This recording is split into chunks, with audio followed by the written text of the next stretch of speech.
And we're back. This is the great classic movie debate. I'm Kenny. And I'm Paul. And we're hoping that Steve will join us, but we don't know. Yeah, we're hoping Steve jumps in here, and he may or may not, but we'll see what happens. We talk anything and everything about movies, new movies, old movies, westerns, comedies, dramas. It doesn't matter. We try to have a fun time, and we try to also keep it interesting. If you're watching, please like, comment, and subscribe. Don't forget to check out our sister channel, The Great Classic Rock Debate. So I was just asking Paul a moment ago if he'd ever seen the movie Crazy Heart from 2009 with Jeff Bridges. This was one of those movies that I don't think it made a big splash with the box office, but the critics gave it very positive reviews. And for me, over the years, Jeff Bridges movies have been consistently good. Now, there's exceptions to that, I'm sure. Didn't we see Tron 2? Oh my God. Yeah. That could be the worst movie ever made. That's pretty bad. But I had heard good things. Yeah, I'd heard good things about Crazy Heart, and the reviews were pretty good. And here comes Steve. And so I'm going to hold on for just a second because just in case he did see it, we'll bring him in. Okay, Steve, we just got started about a minute ago, and I was opening, talking a little bit about the movie Crazy Heart from 2009 with Jeff Bridges. Did you ever see that by chance? No, I don't recall that. No. Okay, all right. Well, you're a young guy. It's okay. So anyway, what I was just telling Paul was over the, I don't know, 30 something years or 40 years, whatever. Jeff Bridges has made consistently good movies. There's certainly some notable exceptions, but he's been in a lot of good movies, and he's a good actor, and he's a real presence and all that. So, and I think that we had seen Tron 2 not long before this. That was what, about 2007 or 2008, something like that, wasn't it? Yeah, I had a noose ready for after that movie. That was right. Awful. So I had every reason to not trust in 2009's Crazy Heart. But the reviews were pretty good. I don't think this movie made a lot of money at the box office for whatever reason. Maybe the subject matter is not that interesting, but he plays this sort of burned out country western singer. I mean, he hits that out of the park because he looks the part, and he's got the kind of gruff vocal delivery of a guy who's drank too much over the years and health is probably failing him or whatever. He's an older guy, but his heyday is long past. He hasn't been a big star for 20 or 25 years, whatever now, but he still performs, but he drives from one gig to the next in a pickup truck, and he plays at places like bowling alleys or whatever, I mean, when you watch the movie, it gives you a real feeling of realism. Like, you can picture guys who are out there doing this. Country western stars who were popular 25, 30 years ago. They're not or now. Rock stars or whoever. Or rock stars, whoever, yeah. But man, I really enjoyed this movie. So what happens is he eventually, at some point, I don't remember. Oh, and by the way, not a big country music fan, but there were some really good songs in that movie. And the reason I say it is because after watching the movie, like within the next 24 hours, I kept singing one of these songs. I can't believe I'm singing this country song, but it was catchy. It was pretty good. So, and Colin Farrell had a small part in there. Colin Farrell plays the guy who's like the superstar now. And he looked up to Jeff Bridges as he was coming up, that was his idol or whatever. And I think they do a concert together, and he's even telling him, he goes, yeah, I know that you're not burning up the charts like you used to, but you still are a great songwriter. Write me some songs. I'll turn them into gold, and we'll both cash in, So anyway, but at some point in the movie, he meets a girl and it becomes a love interest. Well, you know what? Maybe I'm wrong about that. She's a good deal younger than him. I don't know if it ever turns into a romance or not, but get it right. Yeah, if it was 2009, then it was 14 years ago that I saw it. But she has a young daughter who's like 10 or something like that. and she leaves the girl and leaves Jeff Bridges in charge of the girl, and he loses her, and it just turns into a big thing. So he's getting older, and his sense of awareness and all that is just not what it once was. And like I said, he's kind of burned out. He used to drink a lot or whatever. So without going into any more of the plot line, I don't even remember it that well anyway, but I really enjoyed this movie. I can understand that it's not necessarily box office gold, but I think if either one of you guys saw it or whatever, you'd say, wow, that was pretty good. Didn't see it coming, but it's pretty good. So anyway, just wanted to throw that out there because I like Jeff Bridges, been in a lot of great movies, and this was sort of a sleeper. But anyway, there we go. Start off with that.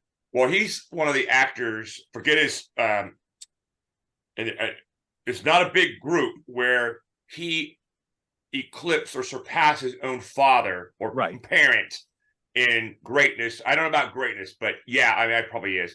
But there's a small list of this, and if you ever heard like David Cassidy talk about Sean Cassidy talk about his dad, okay, who was Jack Cassidy? Yes. Okay. And the dad would belittle him. I'm the big star. I'm the Yes, I do remember hearing about that. And then guess what, baby? He beat you. Yeah.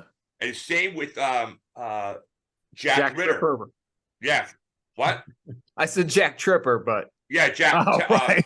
Same guy, right? Yeah, the same thing. His dad was Tex Ritter, and he said, I think he had said the same thing to his son. Right. Now, from what I understand, the Bridges, they had a good relationship. Because we had Bo, right? He played basketball at UCLA, for Christ's sake. So Bo Bridges did? Oh yeah, he was on the team. Yeah, I didn't know that. Yeah, he was athletic. Yeah. Well, I probably just they put him on a spot, and he went to the practice. Good for him. Yeah, but Jeff Bridges, like, he is very versatile. Like, yeah. Like, what about the movie Fearless? Remember that movie? Yeah. You see that, Steve? I'm trying to remember He it. survives a plane crash, and he begins to think he's immortal. He can't die. It turns out he can die. He can, yeah. And the people that survive with him, he helps them get through. Like Rosie Perez, I think was that right? She was in it, yeah. She's got a baby, and the stewardess says, "Put your baby on a crash landing in the seat." And when they crash, the baby's gone and dead. So she's like going literally insane, thinking if she'd have held on the baby. So there's a scene where he has a Volvo station wagon.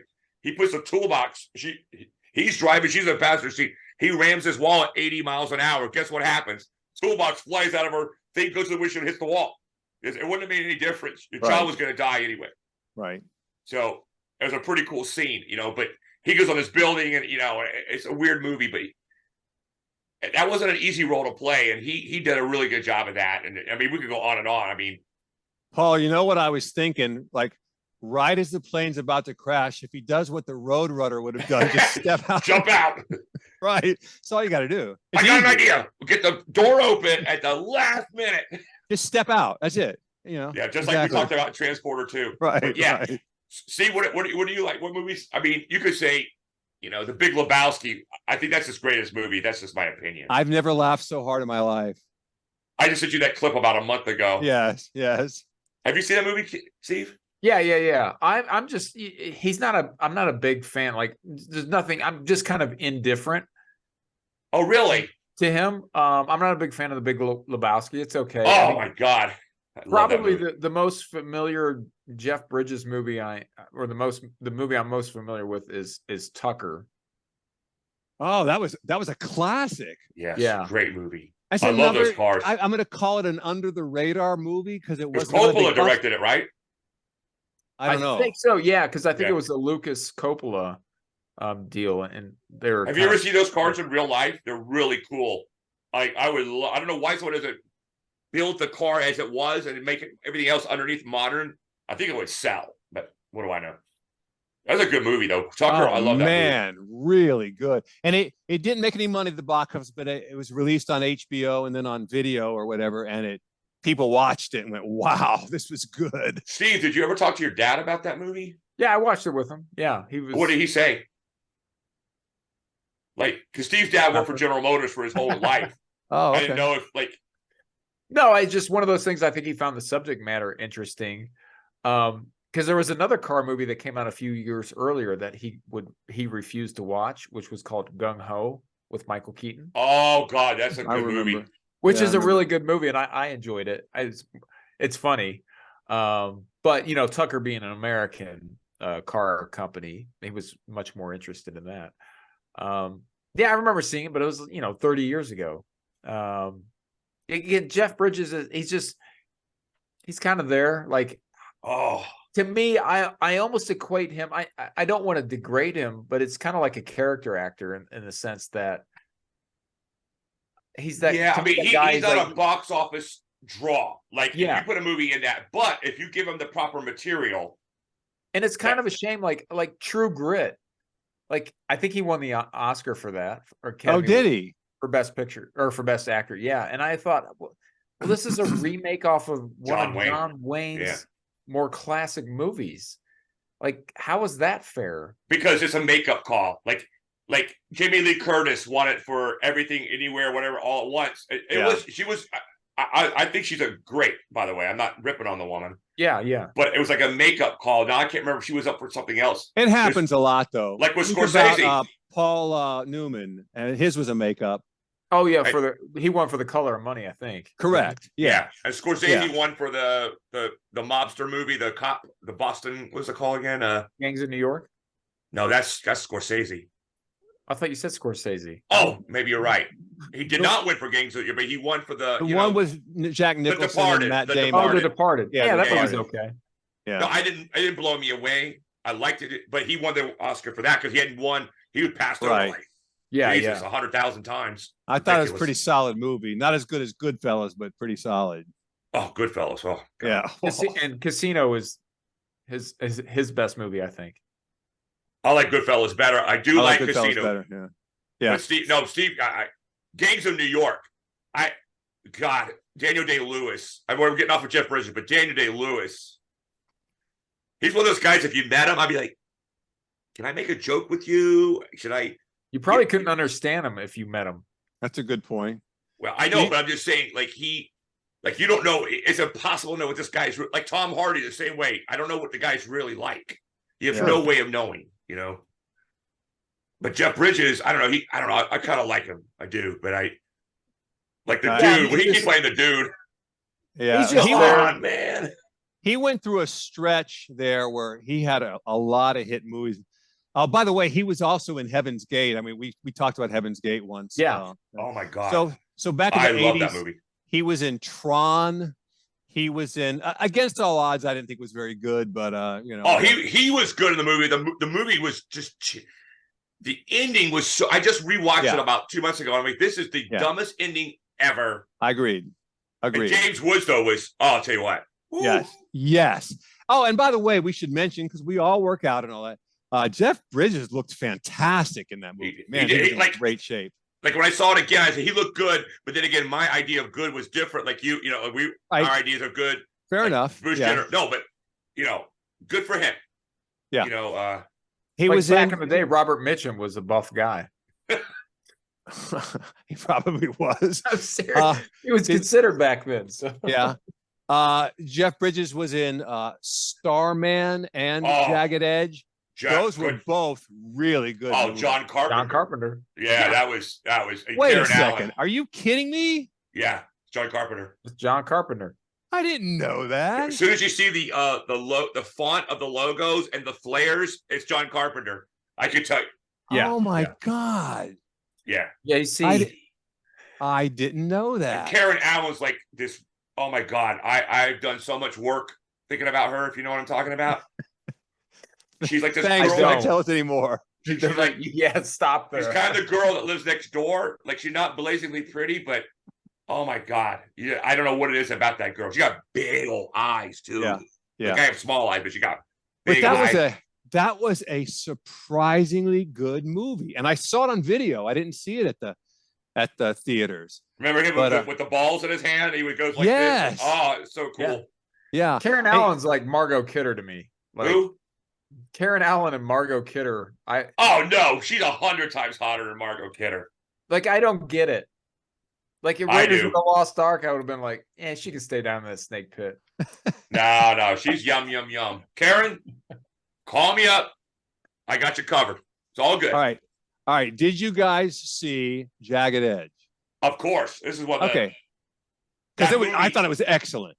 That's one of those top 10 cleverest Yep. scripts Yep. ever. Like, he is so incredible. Have you seen this movie, Steve?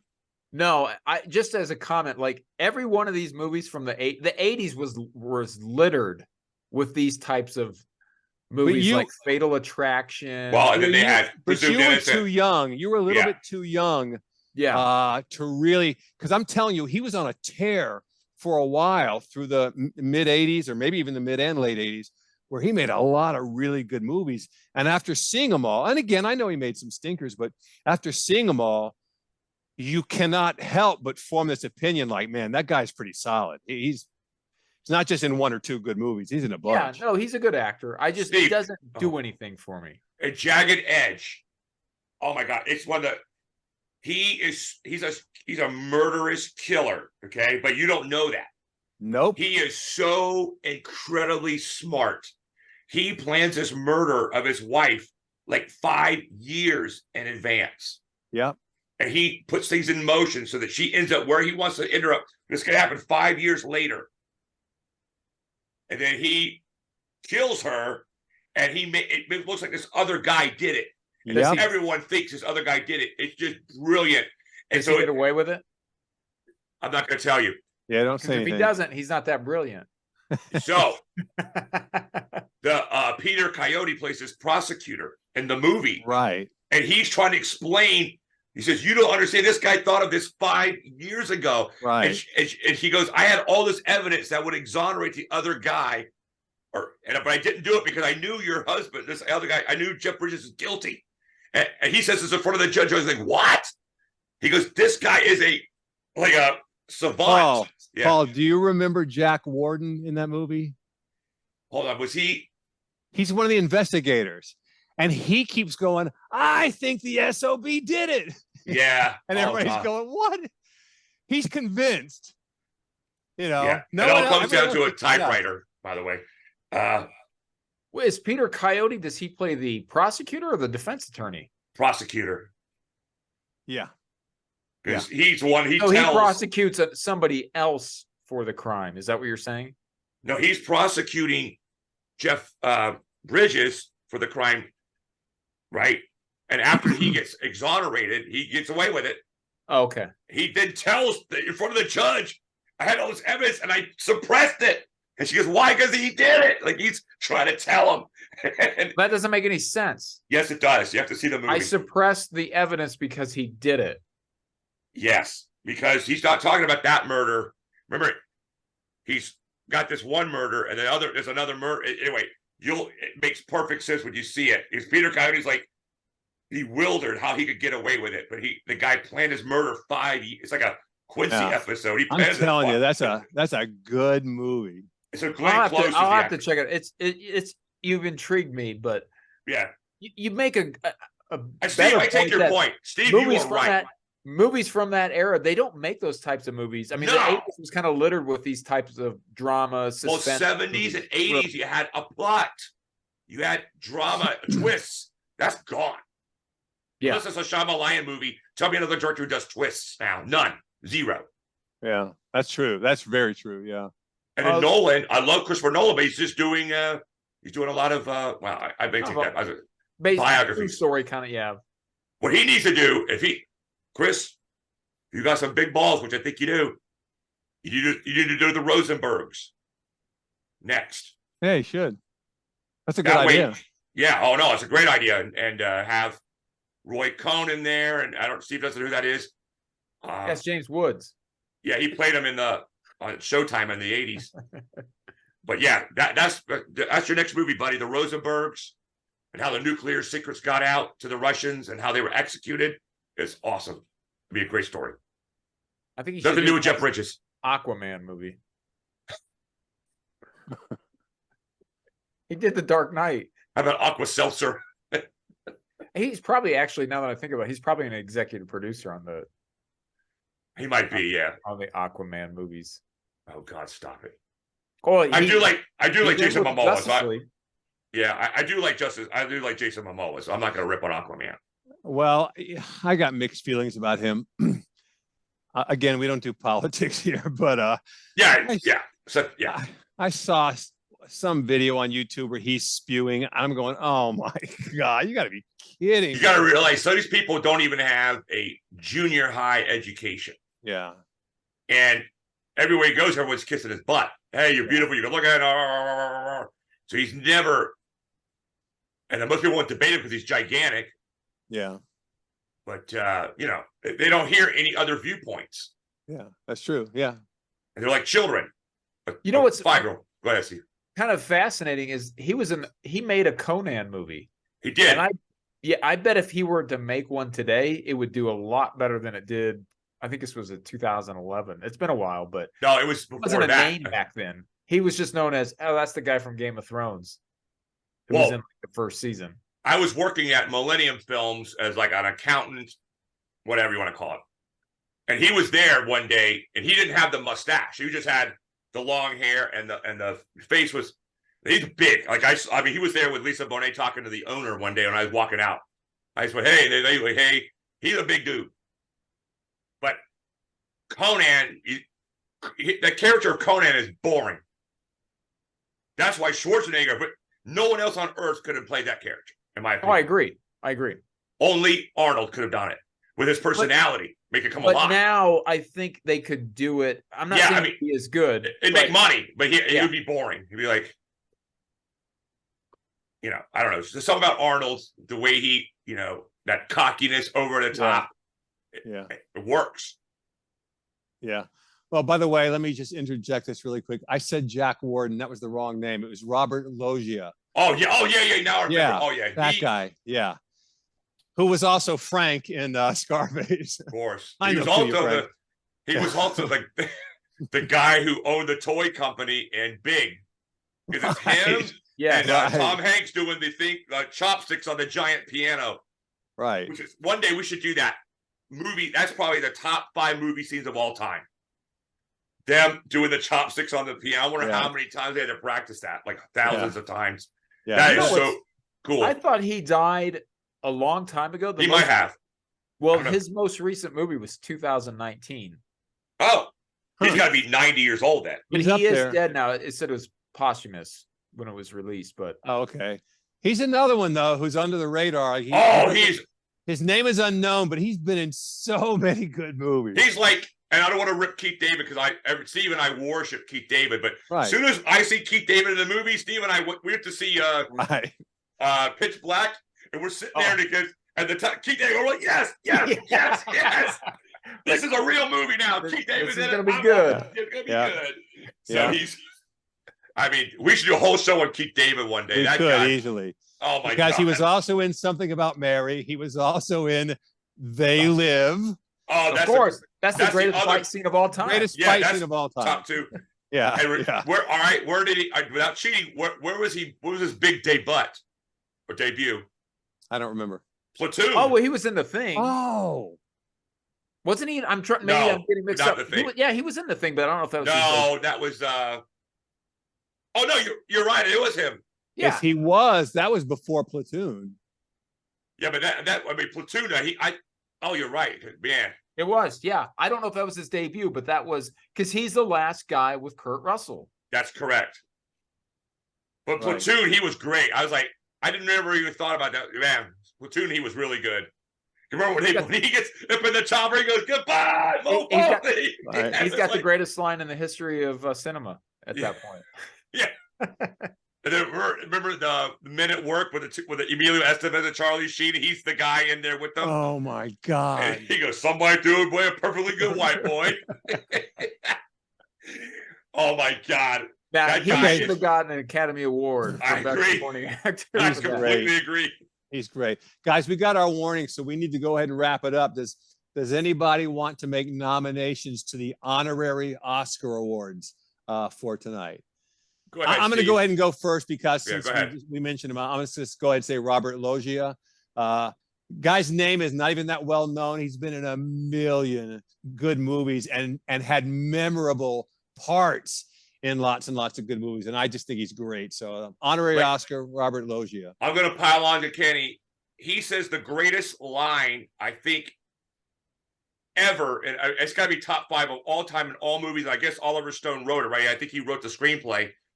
And he goes, the 2 rules for being a drug dealer: don't get high on your own supply, boring.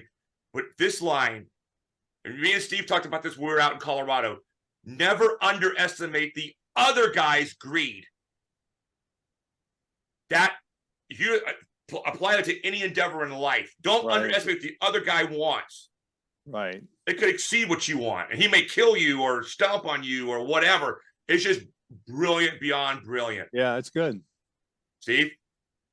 Well, since we already kind of mentioned Keith David, so I won't use him. Go ahead. But nothing wrong with it. Roddy Piper for They Live. Good choice. And for anybody who has never seen They Live, the greatest fight scene in the history of Hollywood. And just put on the sunglasses. That's all I got to say. Yeah. You look good. You mashed potato face. Right. Or right. I came in to kick ass and chew bubble gum, and I'm all out of bubble gum. All out of bubble gum, exactly. Okay, we're going to go ahead and wrap it up then. So for this week, this is the Great Classic Movie Debate. I'm Kenny. I'm Paul. I'm Steve. And if you're watching right now, please like, comment, and subscribe. Make sure you check out our sister channel, The Great Classic Rock Debate. And then until we meet again, we'll see you next time.